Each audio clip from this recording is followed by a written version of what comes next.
warahmatullahi wabarakatuh. Kembali lagi kawan di Legenda Catur Dunia. Baru di babak keempat Grand Chess Tour seri kelimanya Sinquefield Cup 2023 ada partai menang kalah, yaitu dari partainya Wesley So versus Richard Rapport. Selebihnya remis kawan.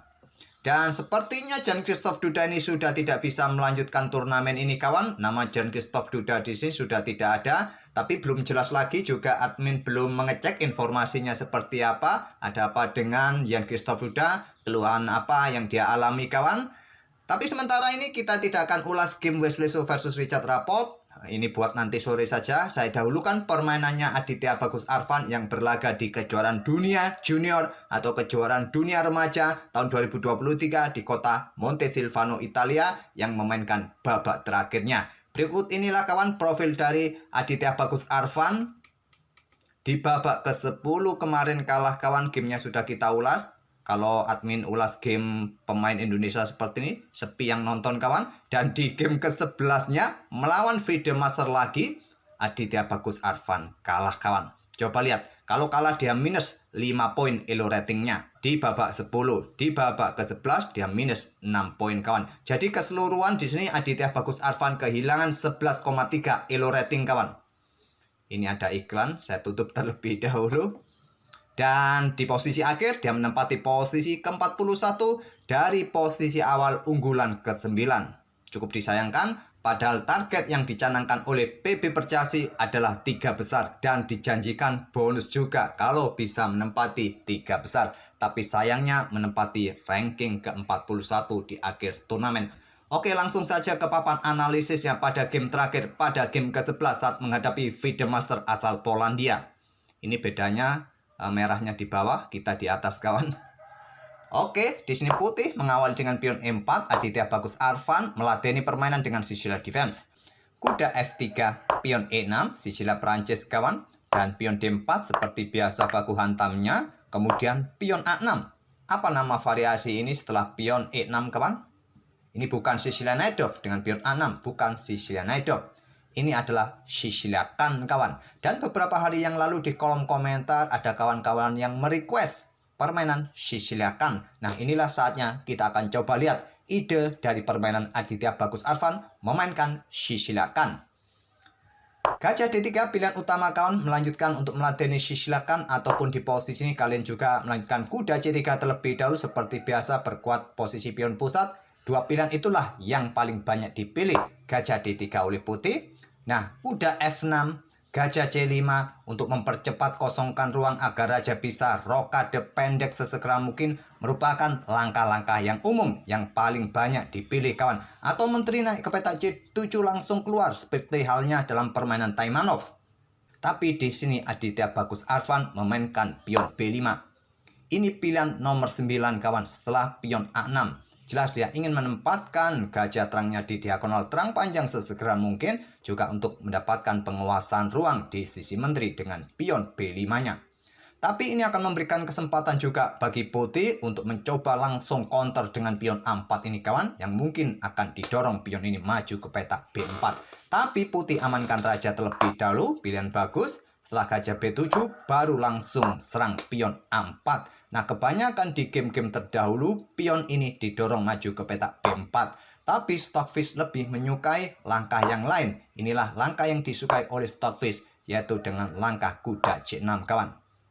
Coba lihat di sini. Sampai langkah ke-7, concern dari Aditya Bagus Arvan adalah pengembangan permainan di sisi menteri. Sedangkan idealnya seperti ini kawan, dalam permainan Sicila Defense, hitam melakukan rokade pendek, artinya di tahap pembukaan, pengembangan dua perwira di sisi kanan ini harus cepat dilakukan. Tapi Aditya Bagus Arvan memilih pengembangan di sisi menteri.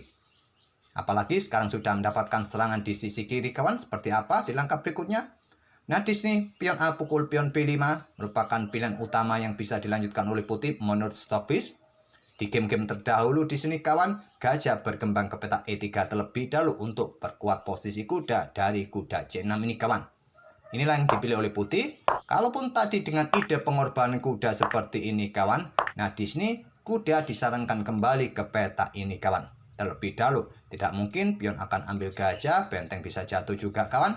Kalaupun kalian mempertahankan kuda ini mungkin dengan pion E5 di sini kawan, Nah, pion ini mungkin akan didorong nanti. Inilah keunggulan putih saat pengorbanan kuda yang ada di petak D4 tadi akan mendapatkan 2 pion bebas di lajur kiri atau sayap menteri. Langkah normal, langkahnya pemain warung kopi, tidak mau korbankan perwira kawan, jaga perwira dengan gajah E3. Kuda F6 melanjutkan pengembangan, gajah gelap berikutnya juga dikembangkan rokade di langkah berikutnya kawan. Kalau Stovis tadi menyarankan dengan langkah di sini kawan. Pion B pukul, pion A4 ambil balik oleh benteng di sini. Dan di sini baru kalian bisa melanjutkan kuda F6.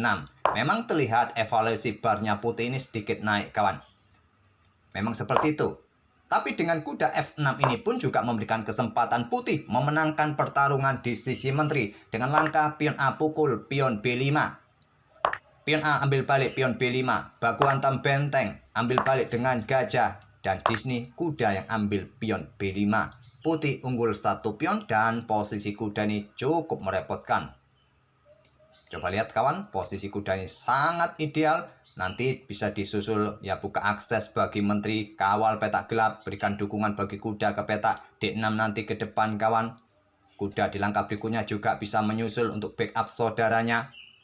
Nah, di sini menteri bergeser ke B8, coba ancam kuda kawan. Nah, mungkin disusul dengan langkah kuda C3 ataupun backup dengan pion C4 di sini. Ataupun juga mengembangkan gajah gelap ini kawan. Ke petak E7, persiapan rokade di langkah berikutnya. Amankan raja. Tapi sebelum mengembangkan perwira-perwira yang lain, di sini Aditya Bagus Arfan menantang pertarungan di petak pusat dengan pion D5. Putih simpel lanjutkan pengembangan perwira dengan kuda C3, menawarkan garbuan kawan. Ditolak Aditya Bagus Arfan. Gajah B4 salah satu opsi juga. Gajah ke E7 idenya tetap mempercepat agar raja bisa rokade aman. Tapi memilih dengan langkah pion D pukul pion E4 kawan. Ataupun jika kalian coba garbu 2 perwira putih ini, ya simpel sini. Kuda ambil pion kawan, ambil balik oleh kuda, ambil balik oleh gajah.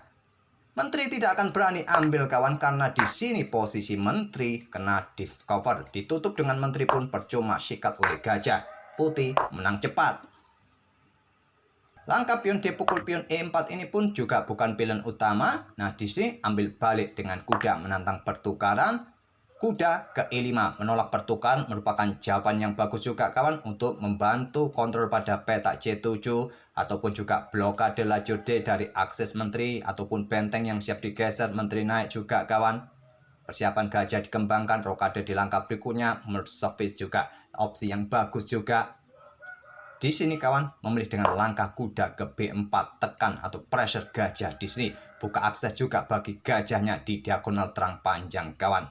Tapi malah membuka akses juga bagi perwira-perwira putih untuk melakukan serangan-serangan berikutnya didahului dengan langkah pertukaran kuda pukul kuda F6. Kalau tadi kita mundur sejenak, kalau tadi hitam mendahulukan pertukaran kuda pukul kuda di sini kawan, mungkin kalian bertukar menteri berharap tanpa menteri tekanan mulai berkurang. Tapi coba lihat di sini, kekuatan gajah ini, pressure kuda kalian, posisi kuda pun juga siap meladeni pertempuran di petak-petak gelap. Ada masalah pada gajah, ada masalah juga pada benteng yang belum keluar. Tentu posisi putih lebih baik kawan. Memilih dengan langkah kuda B4, kuda pukul kuda F6 skak, ambil balik menggunakan pion G. Berharap dengan bentengnya kawan bersama gajah melakukan counter attack. Dan bertaruh dengan rajanya yang masih berada di pusat kawan. Itulah minusnya dari posisi hitam. Menteri bergeser ke A1 di sini, mencoba serang gajah kawan ataupun juga mencoba nanti melakukan serangan discover di langkah berikutnya, double check mungkin nanti dengan kuda kawan. Nah, di sini kawan, gajah diluncurkan ambil pion G2. Langkah ini taktik yang bagus juga untuk mendapatkan 1 pion dan membuka posisi raja putih. Ada opsi juga yang lain, kuda ini ke D5 kawan. Yaitu untuk bantu kontrol petak C7 dari aktivitas kuda yang dari tadi mengincar ruang-ruang gelap ini kawan. Tapi memang dengan keberadaan kuda di pusat akan blokade akses gajah terang bersama bentengnya nanti. Jadi akan lambat counter attack dari hitam. memilih meluncurkan gajah, ambil balik oleh raja. Kuda ambil gajah, terang D3 ambil balik oleh pion. Menteri keluar skak dan mendapatkan kuda di langkah berikutnya. Memang terlihat sekarang materinya sama, jumlah pion sama. Sama-sama berantakannya juga dengan gajah gelap dukungan benteng juga. Masalahnya sekali lagi kawan, gajah belum aktif, benteng juga belum aktif. Punya tempo mungkin melakukan skak di lajur G. Terus setelah itu ngapain benteng hitam? Di sini putih meluncurkan serangan berikutnya. Mulai mengobrak-abrik, Raja Hitam memaksa keluar, naik ke petak terang D7. Kalau memilih ke petak gelap di sini kawan, bisa disusul dengan benteng C1, menahan diri, dan melakukan serangan-serangan berikutnya kawan. Nanti berada di lajur C sudah mendapatkan dukungan juga dari benteng, gajah gelap juga siap dikeluarkan. Memilih ke petak terang, Menteri A7 skak, mundur lagi ke petak E8, benteng C1 dikeluarkan, siap memberikan eksekusi, skak emat kawan. Diantisipasi, gajah ke E7 siap blokade. Bagaimana jika petak terang ini kawan dikawal oleh menteri? Menteri yang ke sini skak terlebih dahulu untuk memaksa raja ke sini. Kalau blokade ke sini, tentu ada skak-skak yang lain. Hitung-hitungan stock quiz 7, langkah berikutnya skak mat, atau kalian kalau ingin bermain-main untuk mendapatkan menteri terlebih dahulu, tentu benteng meluncur. Yang lebih kuat, menteri melakukan skak di sini terlebih dahulu kawan, dan seterusnya nanti disusul blokade. Nah, benteng siap main, gajah juga siap main. Kalau raja bergerak ke ruang gelap kawan, berantakan juga. Gajah E7, benteng meluncur, blokade dengan gajah. Nah, di sini yang terkuat, gajah bergerak ke petak B6, dukung gajah kawan. Raja sudah tidak bisa ngapa-ngapain lagi untuk naik. Di sini ada menteri. Tapi benteng korbankan, ambil gajah D8, ambil balik oleh raja, baru gajah gelap meluncur skak kawan. Raja bergeser ke E8, diikuti menteri ikut menyerang, memaksa raja naik dan tidak terburu-buru ambil benteng, tapi luncurkan gajah ke petak D8. Di sini pun sudah membuat Aditya Bagus Arfan menyerah di langkah ke-26.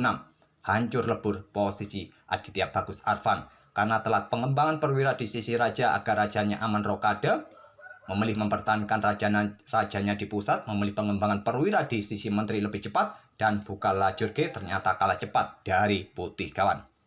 Kenapa menyerah? Ya deng dong di sini kawan. Menteri jatuh, benteng ambil gajah, menteri ambil menteri, sudah tak ada lawan. Oke, itulah kawan game terakhir, game ke-11 permainan Aditya Bagus Arfan di event World Yacht Championship 2023 di kota Montesilvano, Italia. Walaupun berada di posisi yang kurang bagus kawan di akhir turnamen, ini menjadi pelajaran dan pengalaman penting bagi pecatur muda kita Aditya Bagus Arfan yang baru berusia 17 tahun kawan. Tetap semangat Aditya, terus belajar, terus berkompetisi, mencari pengalaman-pengalaman agar lebih cepat juga bisa mendapatkan gelar Grandmaster, mendapatkan norma-norma kawan untuk mempercepat gelar Grandmasternya. Oke, kita akan bertemu di video-video berikutnya. Terima kasih sudah mampir tiap hari. Jangan lupa untuk tinggalkan like, komen kalian. Subscribe juga bagi kawan-kawan yang baru mampir. Terima kasih. Wassalamualaikum warahmatullahi wabarakatuh.